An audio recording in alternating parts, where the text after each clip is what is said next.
Voilà pour les grandes lignes de l'actualité. Il est 18h et quasiment 2 minutes. On se retrouve sur le plateau de Punchline avec nos débatteurs. Louis de Ragnel, chef du service politique d'Europe 1. Bonsoir Louis. Bonsoir Laurence. Tout de suite me tourner vers vous parce que voilà, il y a eu un coup politique aujourd'hui à l'Assemblée nationale. On pensait qu'on allait débattre du projet de loi sur l'immigration et patatras, pas du tout. Il y a une motion de rejet qui a été adoptée. Expliquez-nous un petit peu parce que les Français, je pense qu'ils ne comprennent pas vraiment l'intérêt de cette petite manœuvre politicienne. Eh bien, très simplement, ce qui s'est passé, c'est que, donc, vous l'avez dit, le texte sur l'immigration, ça fait 2 ans qu'on en parle. Il devait être étudié aujourd'hui. Enfin, ça devait commencer aujourd'hui, l'étude de ce texte, donc à l'Assemblée nationale. Et ce qui s'est passé, c'est qu'en fait, les écologistes ont proposé ce qu'on appelle une motion de rejet. Et cette motion de rejet a pu être adoptée puisque plus de 50% des parlementaires ont décidé de la voter. Ce qui a surpris, c'est que, certains ne sont pas surpris, mais cette motion de rejet a pu être adoptée parce que les voix des Républicains et celles du Rassemblement national ont pu se joindre à celles des écologistes contre le gouvernement. Et donc,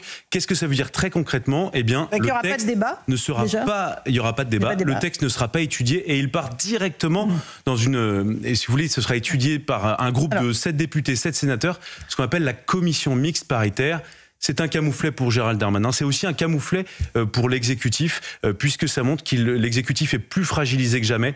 Ce qui vient de se produire peut se reproduire à nouveau. On écoute un petit peu Éric Ciotti, le patron des députés LR, qui justifie sa position. Donc aujourd'hui, je l'avais dit avant ce vote, je le redis avec solennité, nous voulons un texte qui réponde aux vrais défis, nous voulons débattre et adopter dans son intégralité, sans ajout, sans modification, le texte du Sénat, et nous voulons un engagement très clair pour une réforme constitutionnelle telle que nous l'avons présentée jeudi dans l'hémicycle et malheureusement telle qu'elle a été brutalement rejetée, sans ménagement, par la majorité. Aujourd'hui, le défi migratoire ne peut supporter des demi-mesures. Les enjeux qui se posent à notre pays en matière de communautarisme islamiste, de violence, de délinquance liée à l'immigration appellent des réactions fortes, puissantes. Elles n'étaient pas dans ce texte. Nous les proposons au gouvernement de prendre ses responsabilités pour les adopter. Merci.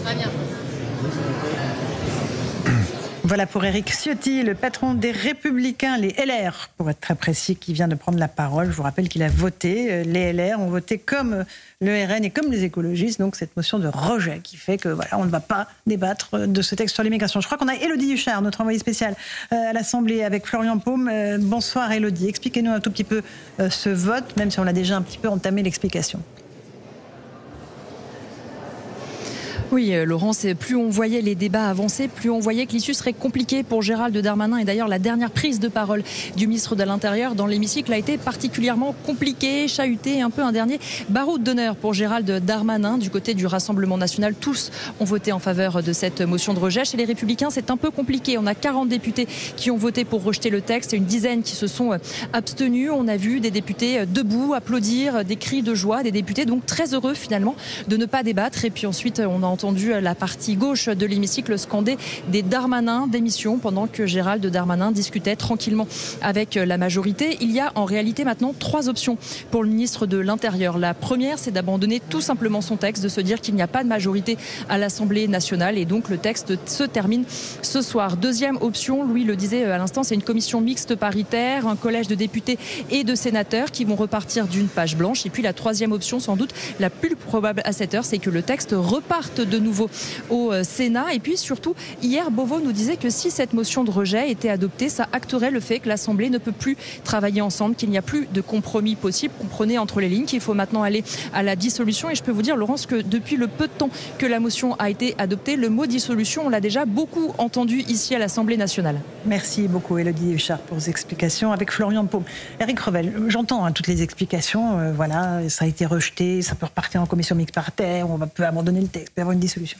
Le jugement des Français, pour moi, il va être très sévère. Parce qu'il se dit, est-ce qu'on n'a pas des élus hors sol qui ne se rendent pas compte qu'on a des vraies problématiques, qui se disent non, on va tenter des manœuvres politiciennes. Qu'est-ce que vous en pensez, vous, Eric ? Oui, non, mais vous avez raison. C'est-à-dire qu'il y a beaucoup de Français maintenant de plus en plus qui vivent au quotidien ces problèmes d'immigration et d'immigration illégale. Hein. On parle souvent du sud de la France, de cette lettre que le président du département des Alpes-Maritimes avait envoyée au président de la République pour l'alerter sur le fait que tout ça devenait des passoires. Mais vous avez raison, les Français qui vivent l'installation de foyers pour mineurs isolés dans leur village ou qui vivent des choses extrêmement compliquées au quotidien, ils se disent mais attendez, où on en est, que fait la classe politique. Mais je voudrais insister sur une chose quand même, c'est que cette loi, alors Louis l'a dit et il a raison, c'est un camouflet terrible pour Gérald Darmanin. Mais moi, en écoutant les différentes analyses, je pense que quelle que soit la solution, elle sera la pire pour Gérald Darmanin. Pourquoi ? Parce que si le texte repart en deuxième lecture au Sénat et que la copie qu'on impose à Gérald Darmanin, c'est celle plus dure du Sénat, on le dira, c'est pas la loi Darmanin, c'est la loi mise en place par les LR. S'il retire sa loi, ce sera catastrophique auprès des Français et ce sera encore plus désastreux pour Gérald Darmanin. Donc il est dans une impasse. D'accord. Écoutons juste Mathilde Panot de la France Insoumise qui dit que, en gros, M. Darmanin doit démissionner. Écoutez-la.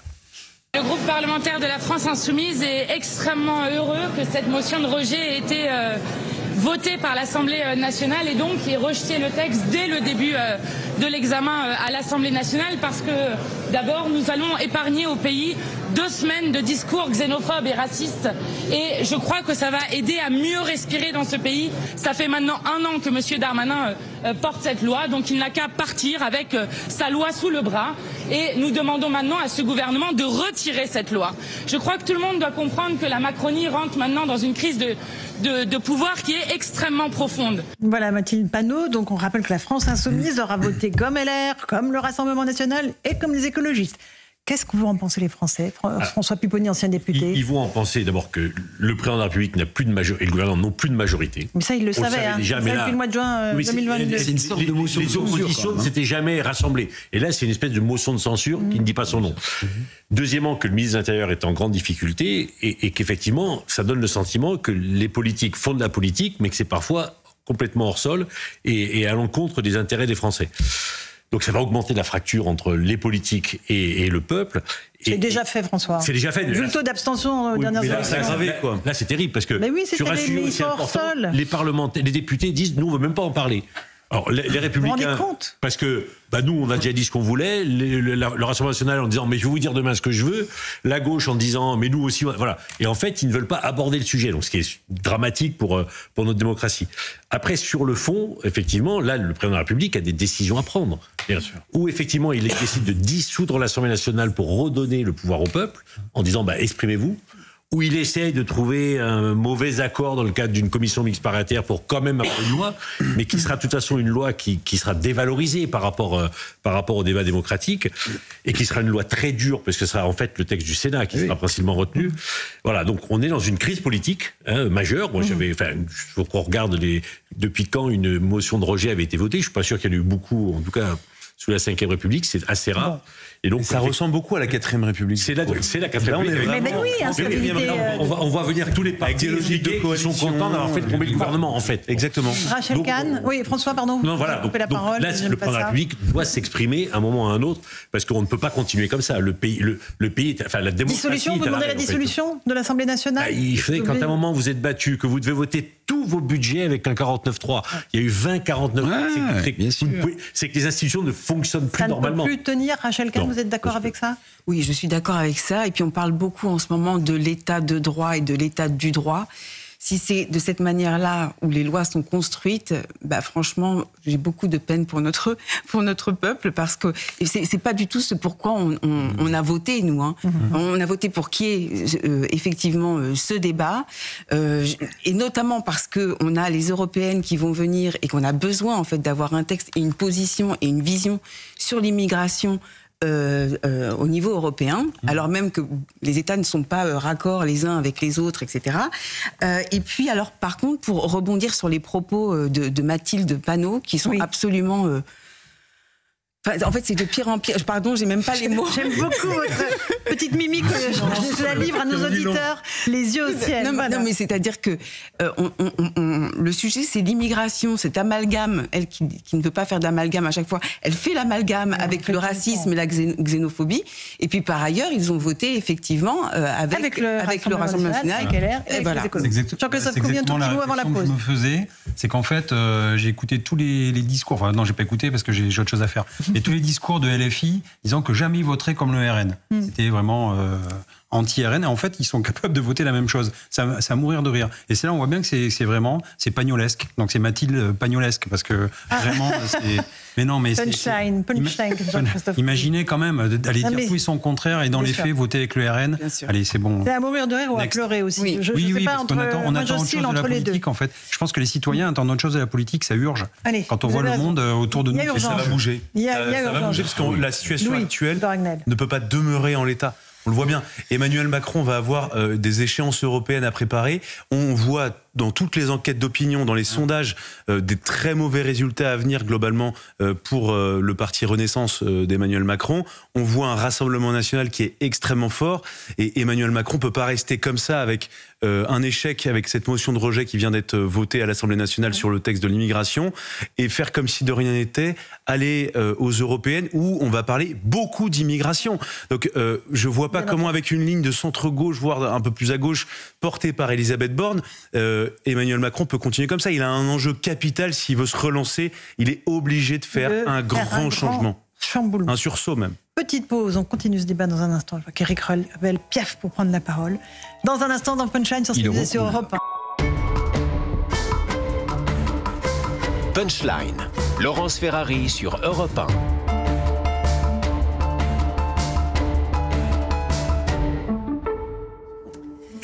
18h18 en direct dans Punchline sur CNews et sur Europe 1. On revient sur cette actualité politique et cette loi sur l'immigration qui ne sera pas débattue à l'Assemblée nationale puisque les députés ont voté une motion de rejet du texte. On va écouter ce que disait ce matin Gérald Darmanin sur nos deux antennes, CNews et Europe 1. Il était l'invité de Sonia Mabrouk. Il a envisagé ce cas de figure, le cas où les députés lui diraient non, vous reprenez votre texte, monsieur le ministre de l'Intérieur. Il estime que c'est un déni de démocratie. On l'écoute et je vous passe la parole ensuite là-dessus. Ce serait un déni de démocratie que de ne pas débattre de l'immigration. Parce que c'est quoi la motion de rejet ? C'est le rejet du débat. C'est-à-dire que les oppositions qui ne pensent pas du tout pareil, les Verts qui vont porter cette motion de rejet comme les filles, ils sont pour la régularisation totale des sans-papiers, ils sont pour lutter contre les étrangers délinquants sans les expulser peut-être. Ils sont dans un champ radicalement différent bien sûr de ce qu'on pense et radicalement de ce que pensent les LR par exemple. Eux, c'est normal qu'ils ne veulent pas débattre de l'immigration, ça les dérange. Mais les LR ou le RN, ce serait quand même très, très particulier qu'on ne puisse pas, à l'Assemblée nationale, pendant 15 jours, débattre d'un sujet qui passionne les Français, qu'ils soient pour ou qu'ils soient contre le projet du gouvernement. C'est pas faux ce qu'il dit Gérald Darmanin, François Pupponi. Oui. On peut comprendre politiquement. Comment les Français vont s'y retrouver dans tout ça ? Il a raison politiquement. Mais le seul petit désaccord que j'ai avec le ministre de l'Intérieur sur ce sujet-là, c'est dire qu'appliquer la Constitution, c'est un déni de démocratie. Il faut faire attention à ça aussi. Parce que là on applique le texte constitutionnel, on applique le règlement, et c'est le fonctionnement de notre démocratie. C'est des textes que nous nous sommes choisis. Donc dire qu'ils ne sont pas bons et que c'est un déni de démocratie, faut faire attention. Oui, il faut faire attention. Enfin, ou là, c'est-à-dire qu'il faut qu'on change de constitution, qu'on change de règlement. Voilà, faut faire attention. Tout ça est très démocratique en réalité. C'est ce que vous oui, mais sauf que c'est les textes fondateurs de la Cinquième République. Louis ? Mais on voit bien à travers même cet échange à quel point ce système est totalement usé à cause du en même temps. En fait, le en même temps qui avait vocation à inclure, à faire venir, à essayer d'être les bras ouverts pour faire venir à la fois et la gauche et la droite, le en même temps est en train de se transformer en nini.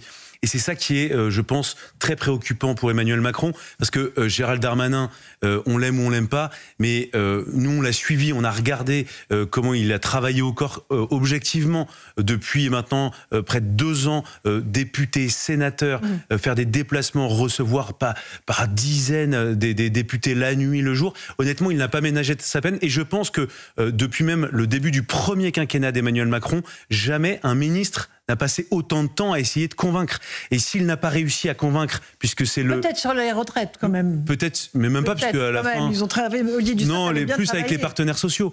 Oui, c'était un peu différent. Et là, c'était vraiment quelque chose de très politique. Et on voit bien à quel point le sujet n'est pas tant le contenu de ce texte. C'est quoi ? Le sujet, c'est politique. C'est purement, à mon avis... de la manœuvre politique. Mais c'est de la manœuvre politique contre Emmanuel Macron. Et je trouve que le piège, entre guillemets, du en même temps se referme, en tout cas partiellement aujourd'hui, sur Emmanuel Macron. Et ça va être très compliqué pour lui de rebondir. Et pareil pour Gérald Darmanin, il peut rester en poste ? Pour Gérald Darmanin, oui, bien sûr qu'il peut rester en poste. Ensuite, je pense que lui pariait sur un vote de cette loi pour éventuellement envisager d'aller à Matignon, pour éventuellement succéder à Elisabeth Borne. Évidemment, dans ce contexte-là, ça paraît compliqué, mais mais on voit difficilement comment Emmanuel Macron peut remanier, peut créer un sursaut. Et c'est pour ça que François Pupponi évoquait la possibilité d'une dissolution.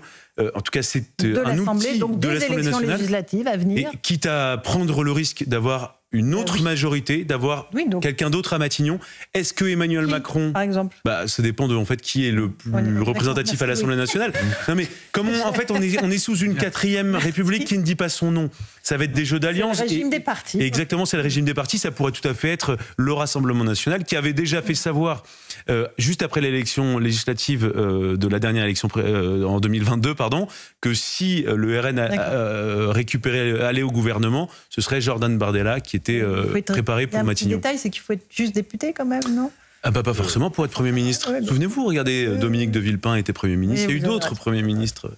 Alors, moi, je voudrais me tourner vers vous, Jean-Christophe Couvi, parce que vous êtes policier. Là, ça veut dire que le texte ne sera pas évoqué, ne sera pas débattu. Qu'est-ce que ça change pour vous sur le terrain, concrètement ? Est-ce que, parce que le ministre de l'Intérieur disait, ça va permettre d'expulser les délinquants étrangers. Ça va nous donner de la force, ça va donner de la force à nos policiers. Et en n'étudiant pas ce texte, on désarme de façon symbolique nos policiers. Qu'est-ce que vous en dites ? Oui, parce qu'en fait, si vous voulez, déjà, ça pose le débat, ce qui est vrai.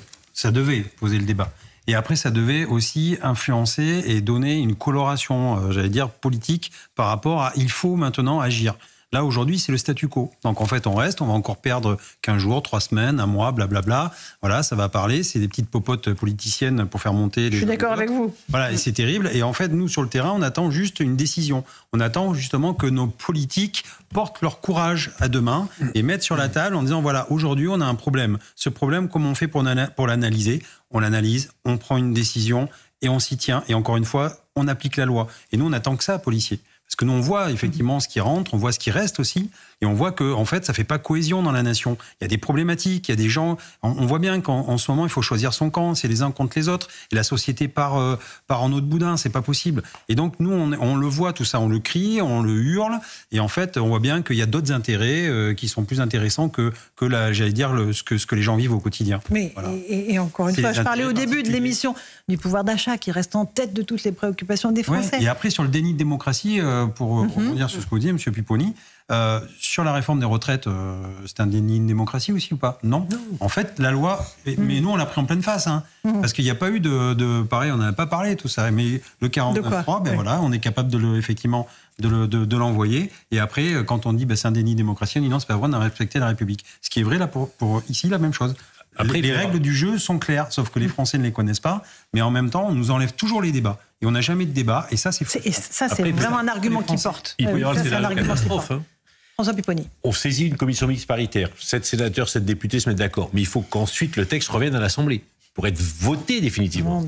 Et là, je pense que s'il y a le 49.3, il y a effectivement le risque d'une motion de censure. Et le gouvernement qui tombe. Sur un sujet aussi explosif que celui-là, on voit bien que les oppositions se sont réunies. Tout est possible maintenant par rapport aux institutions. Rachel Kahn, votre avis sur ce moment de politique intéressant, parce que voilà, c'est vrai que pour moi, il est en décalage avec les préoccupations des Français. Pour moi aussi. Il n'empêche, c'est un moment politique. C'est un moment politique intéressant, mais effectivement, juste pour rebondir avec ce que disait Louis tout à l'heure sur le travail, on parlait de mérite. Et c'est vrai que Gérald Darmanin est méritant sur cette loi. Il a porté cette loi dans un contexte de rentrée qui est éperdument difficile.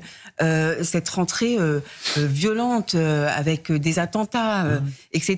Et il était présent. Et c'est vrai que de porter en fait, c'est comme si nous étions castrés démocratiquement aujourd'hui. Après, c'est intéressant. de regarder effectivement les jeux à 8 bandes, 10 bandes, parce qu'on est dans ce moment politique où tous les partis veulent reprendre la main au regard des élections européennes. Voilà. Et ils se sont dit, nous, 2024, il va falloir qu'on reprenne la main sur quelque chose. Voilà. C'est vrai. Éric Revel, vous voulez rajouter un truc ? Frontalement, c'est le ministre de l'Intérieur qui prend la porte dans la figure, là, ce soir.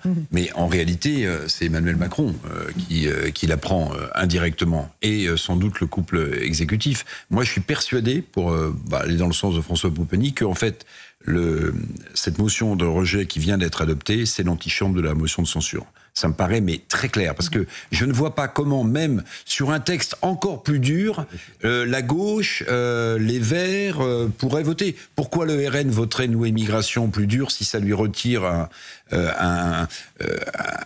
comment dirais-je, une addition politique favorable pour lui? On voit pas. Pour les LR, alors les LR peuvent peut-être changer un peu de position, parce que ce serait... Oui, mais si vous voulez, l'arme de la dissolution de l'Assemblée nationale dont vous parliez, sans doute que ceux qui dérouilleraient, entre guillemets, le plus, ce serait le groupe LR, justement. Qui, alors peut-être qu'Emmanuel Macron va déclencher le feu nucléaire en disant « Vous m'avez fait ça, très bien. Alors, vous étiez combien? 50 ? Vous allez vous retrouver à 10 ou à 20. » C'est possible. Alors il y a aussi, pourquoi pas, ne pas déclencher un référendum sur l'immigration, puisque le président de la République avait demandé aux leaders politiques... Il a déjà dit non. Oui, non. On ne peut pas dire tout et son contraire en permanence. Non. Et puis il y a quand même un autre sujet, moi, qui me frappe quand même, parce qu'on parle de déni de démocratie, c'est vrai. Moi, je suis persuadé aussi que l'utilisation abusive du 49.3 par Madame Borne porte ses fruits là aujourd'hui, sur une loi aussi symbolique que l'immigration, qui déchire à la fois le pays et les groupes politiques, mais quand même, déni de démocratie. Mais pourquoi est-ce que les députés ont déposé 2600 amendements si c'est pour voter dans la foulée une motion de rejet? Il faudra m'expliquer quand même, si vous voulez. Il y a une option qu'on n'a pas envisagée, parce que nous, on explique tous que là, ce qui est en train de se passer, c'est une grave crise politique. Mais il est tout à fait possible qu'Emmanuel Macron se dise, bien, en fait, il se passe pas forcément grand-chose, ce n'est pas si grave que ça. Ça serait pas étonnant. Et en fait, non mais parce que là, on raisonne un peu spontanément par rapport à nous, nos perceptions. Mais en fait, il faut envisager cette possibilité. On sait que le chef de l'État, vous avez vu qu'il raisonne un peu différemment des autres. Il a enclenché une autre séquence. Et c'est pas exclu qu'ils disent que le texte aille au bout de son processus, et puis on verra à la fin. Il y aura Noël. Non mais attendez, c'est pas impossible. La trêve des confiseurs. La fameuse trêve des confiseurs. Et puis tout est oublié, tout est pardonné. Pas pour les Français, mais en tout cas pour lui. Mais d'ailleurs aujourd'hui, il a enclenché une autre séquence. Vous avez vu, il était à Toulouse chez Airbus pour parler des 53 milliards d'euros qui sont mis sur l'innovation en France. On a l'impression que c'est comme si cette motion n'avait pas existé, n'était pas sur le point d'être votée à l'Assemblée nationale quand même. C'est très particulier. Il est passé sur une séquence économique. Alors peut-être que Louis a raison, peut-être que finalement, une fois qu'on aura retiré les cadeaux au pied du sapin, le président de la République nous dira que la vie est belle. Il y a eu d'autres douches froides, la réforme des retraites, vous l'avez évoqué tout à l'heure, Laurence Ferrari. Souvenez-vous, il y avait quand même Emmanuel Macron qui avait demandé aux Français de lui accorder 100 jours pour redynamiser son quinquennat. Et en fait, il ne s'est pas passé grand-chose. Ensuite, Emmanuel Macron avait dit qu'il allait prendre une initiative politique d'ampleur, la fameuse IPA. Ça a été les rencontres de Saint-Denis, où il les a séquestrés à Saint-Denis. Et là, il nous promet de nous parler de la nation en janvier. Rencontre avec la nation en janvier.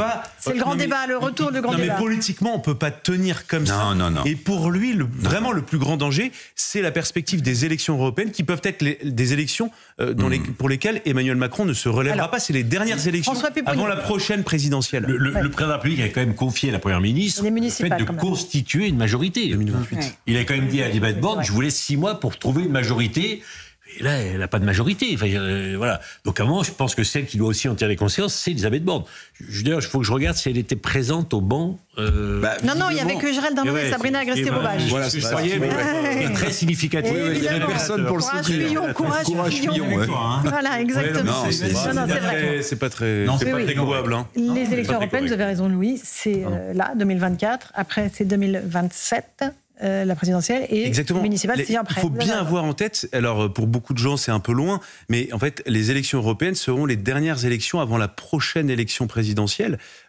Donc ça crée une dynamique. Et Emmanuel Macron, et en après, tout cas pour les successeurs potentiels d'Emmanuel Macron, ça peut être très compliqué de se remettre d'une vraie défaite aux européennes. En tout cas, moi je pense... C'est quoi une vraie défaite? Une vraie que défaite, le RN soit extrêmement haut? Ce serait un RN extrêmement haut, parce que le RN va s'en servir comme une dynamique pour la suite, et surtout que le RN s'en serve aussi pour parler quasiment exclusivement d'immigration, de souveraineté, balayer tous les arguments d'Emmanuel Macron. Et le pire pour Emmanuel Macron, ce serait que, en fait, ces élections européennes et les conséquences des élections européennes balayent totalement, vous savez, même l'idée de ce qu'on pourrait retenir du quinquennat d'Emmanuel Macron, ce qu'on appelle à l'Élysée, l'héritage, legacy, comme on dit en anglais. Ah, vous parlez bien anglais, bravo Louis. Non. Mais avec l'accent, faites-le moi avec l'accent. Non, mais la question de l'héritage d'Emmanuel Macron, c'est très important. Vous savez, quand vous faites 2 quinquennats, quelle trace il va laisser dans l'histoire? Exactement, la trace dans l'histoire. Et donc, moi, je pense qu'il ne peut pas. Mais bon, ce n'est que mon avis et je ne suis que moi-même. Mais vous êtes Louis de Ragnel, vous êtes extrêmement important, Louis. Mais non, beaucoup moins que vous, cher Laurence. Donc c'est quoi la réponse à votre mais moi je pense qu'il y a 2 possibilités. Soit Emmanuel Macron dit, comme pour les précédentes crises, c'est pas grave, on change rien. Voilà. Il est urgent de ne rien faire. Soit il y a un sursaut. Et il a été capable au début de son premier quinquennat de sursaut. Lequel? À quel moment? Non, mais de faire après les gilets jaunes, il a fait. Il y avait le il a grand donné de débat. l'argent. Mais moi je pense que là pour le coup c'est un sursaut institutionnel, un sursaut qui doit passer par des élections. Sinon, ça ne. Allez-y, vous pouvez interrompre Louis de Ragnel. Interrompez-moi surtout. Mais je trouve que sur tous les sujets, il a perdu le fil. Sur tous les sujets.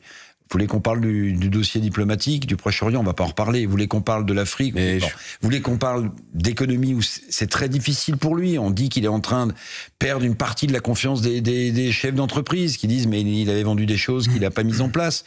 Vous voulez, tous les sujets. Le Conseil national de la refondation, il nous donne rendez-vous 100 jours pour dire que tout est stabilisé. Il nous explique qu'il va nous parler de nation. On a l'impression qu'il saute de sujet en sujet parce qu'il s'aperçoit que le sujet précédent est un échec. C'est terrible. Vous n'avez pas tort. Je trouve que pour un gouvernement, ils ne sont pas très unis quand même. Parce que là, laisser le petit Darmanin aller tout seul au perchoir et derrière pas faire bloc, ça prouve bien que, comme on dit souvent, le groupe vit bien. Voilà, mais là, il vit pas bien, il vit mal, le groupe. J'ai trouvé, là, en regardant les images. Oui, que Gérald Darmanin, Sonia Mabrouk était... C'est difficile, mais... Il faut le comprendre. Il a mis tout son énergie dans l'affaire. Non, mais il n'était pas triomphant comme il sait l'être parfois. Après, un dernier mot, Rachel. Je trouve que c'est très triste parce que Gérald Darmanin nous disait ce matin que la politique, ce n'est pas de l'arithmétique, c'est pas des tableaux, mais c'est une dynamique. Et les faits nous montrent l'inverse. C'est triste pour la démocratie.